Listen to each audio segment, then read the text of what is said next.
Madame, Monsieur, bonsoir. Après 46 heures de cauchemar à l'école maternelle de Neuilly, les policiers du RAID ont libéré ce matin les 6 fillettes encore retenues en otage, ainsi que la jeune femme médecin du corps des sapeurs-pompiers de Paris qui avait passé la nuit avec elle et dont nous entendrons le témoignage tout à fait capital.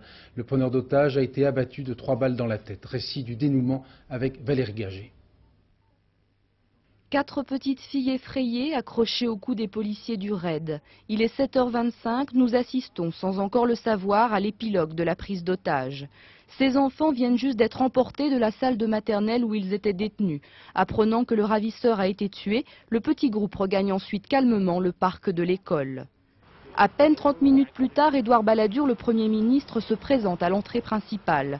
Une courte visite suivie de celle de son ministre de l'Intérieur. Pressé par les journalistes, Charles Pasqua est laconique mais heureux. Ah oui, très satisfait, les enfants sont sortis et le forcené est mort. Les familles des petits otages sortent ensuite une à une. L'heure n'est pas aux grandes déclarations, mais à l'émotion. Vous êtes content du dénouement ? Il est tué, je suis très contente. Très contente. À 8 heures, on ignore encore les conditions réelles du dénouement.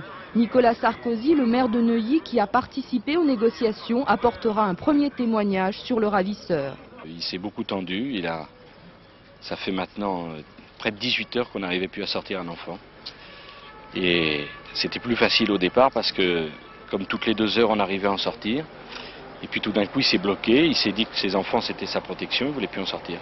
Il n'y avait plus rien à faire, il ne voulait plus rien entendre, on a tout essayé, j'ai été chercher l'argent, il était très méfiant, il faisait tout recompter. Il a voulu absolument que je lui donne le montant des devises, en Deutschmark et en dollars, enfin bref, il y a des discussions qui ont été irréelles.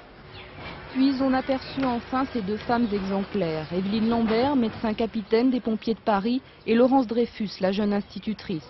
Côte à côte, comme sur cette image, pendant 47 heures, elles ont protégé les enfants.